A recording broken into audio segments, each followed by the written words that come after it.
Hi, my name is Joni Martin. I'm an independent Stampin' Up! Demonstrator who loves to play with paper. Today, I'm going to show you how to make this cute seahorse theme happy birthday card. As you watch my video, I'll be sharing tips how to make your paper crafting easier and your projects look great. Today, I'm going to show you step by step how to make this cute card. Plus, I'm going to give you a tip that lets you add glimmer and color the seahorse in one step. You can find a complete list of supplies and directions on my blog, www.scrappinwithjoni.com. Let's get started, should we? I'm going to stamp first. I like to do that with my cards because it gives the ink just a second to settle onto the paper while I get the rest of the pieces together. The shape I used on the front of the card comes from these dies, and as you can see, there's a number of them. And when I want to use two images and make sure they're going to fit, I just pull them out and play with them. So they don't come on a magnetic sheet. I do add that. But I kind of lay them out and see what's going to fit where and keep moving them around until I get the size I need. I cut the white size to fit these two pieces. Then I just went up a size to cut my mat. To stamp my seahorse and the happy birthday, we're going to do it in one quick step, and we're using the Stamparatus to do that. The Stamparatus is a Stampin' Up! Tool that helps you stamp straight and helps you stamp multiple copies very easily. I traced the shape I wanted on my grid paper. I lined up my stamps, and I stamped it here first to make sure they were straight. That saves some time and saves some paper. It comes with really strong magnets. So I add some duct tape and leave a little bit to make a handle. That does two things. One, the magnets are strong enough, they'll just fly together if they get close. That keeps them from shattering. And two, when they do stick together, it gives me a handle to pull them apart. I'm going to add the magnets where I don't have stamping so that doesn't get in the way. Okay, I don't know if you noticed, but I used two different colors on my card. My seahorse is stamped in the Pretty Peacock, which is this color, and I did Happy Birthday in Just Jade, and that's this color. An easy way to add both colors without getting ink everywhere is to use these ink spots, and we sell empty ink spots in our catalog, and then I just used our ink refills to add the color I want. So Happy Birthday is in Just Jade, and when you're inking your stamp, you want to use just a light touch, like tap it. I see sometimes customers in my class thinking they're going to get better coverage with their ink if they push really hard because they're trying to get ink on their stamp. When you push hard with your stamp ink pad on your stamp, all you do is pushing the ink away from your stamp. It's coming out the side. So you're going to have better luck if you just tap. Now the good news about using a Stamparatus is if you don't get the image you want, because the magnets make sure nothing has moved, you can just stamp it again. This has saved me so much time and so much product. I close my plate and I'm giving it a little muscle. Well, look at that. It looks great the first time. Okay. So let's talk about coloring this and adding some shimmer in one step. I'm going to use a Wink of Stella pen. Think of it as a glimmer pen. It is clear glitter.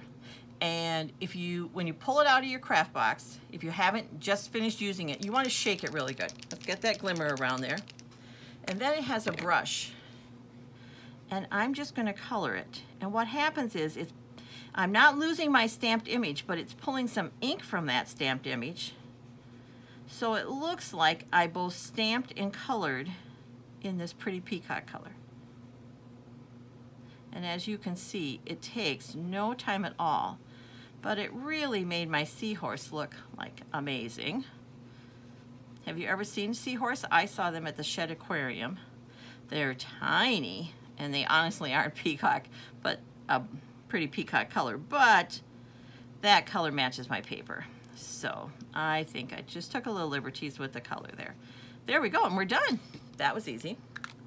All right, we're going to set this aside and start to assemble our card. Moving my ink spots because no one can get their fingers in ink quicker than I can. Let's talk about our card base. This color is called Just Jade.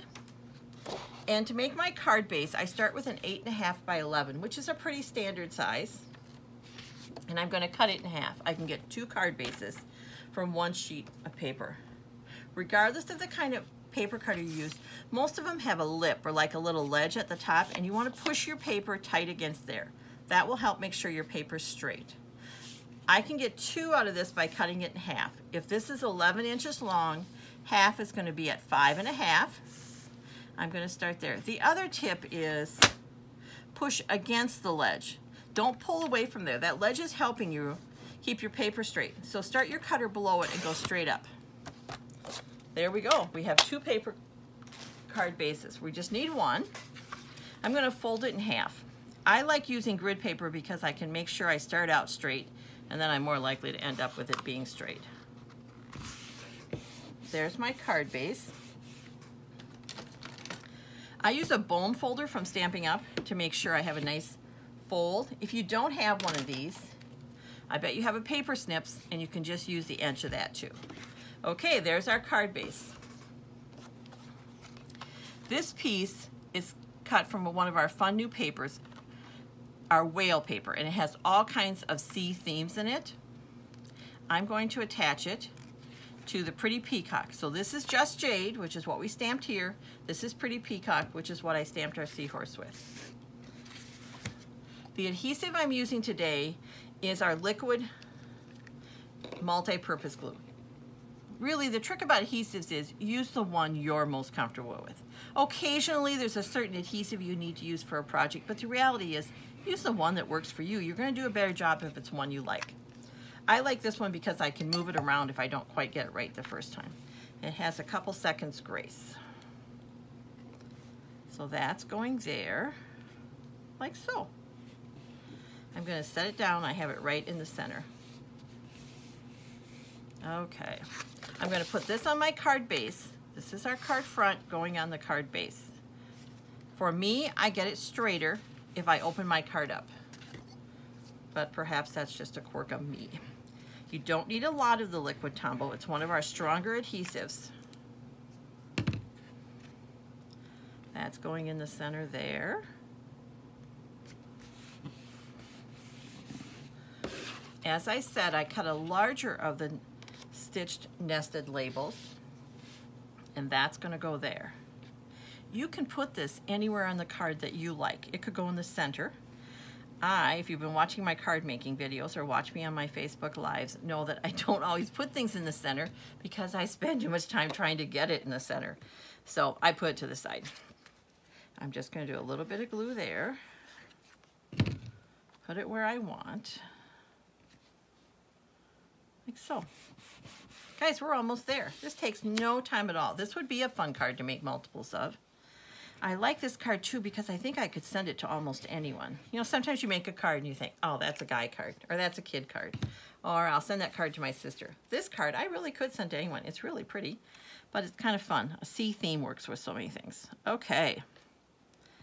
So I got that far when I was making my card, and I liked it, but I felt like it just needed something else there. So I reached for, these are called the Frosted and Clear Epoxy Drops. And as you can tell, they're little bumps of circle, but you can see they really are frosted or clear. And I went with the frosted thinking that, I'm looking for some small ones here, thinking that they look like water bubbles. So that was my idea. I'm using the smaller ones. I'm going to tilt it so you can kind of see. These pop up a little bit more, and these I think will not be an issue in my envelope to mail. These are a maybe. So just to play it safe, I'm going to use the small ones. I'm using our Take a Pick tool because that's easy to lift things off. They come with an adhesive underneath. I'm going to go underneath and pick it up. And I like to put embellishments on in odd numbers. And on that first card, I had 3. And you know what? I like how that looks. I think I'm just going to stay with that. And sometimes they run away from you. But because they have adhesive, just use the tool and pick up the back. There we go. Our card is done. You could insert a white on the inside that would be the size of your mat, 4 by 5 1/4, and you could stamp something, or you could add a note to someone. Thanks for joining me to see how to make my Seahorse happy birthday card. Are you looking for new card ideas? I include a card project with a supply list and directions in my Sunday night email. You can sign up for my email on my blog. If you liked this video, I'd really appreciate a like. Just click the thumbs up below and don't forget to hit the subscribe button. If you're on Facebook, I also have a Facebook page called Scrappin' with Joni, and I do a Facebook Live every Monday and Thursday sharing another project with you. Well, until next time, keep crafting.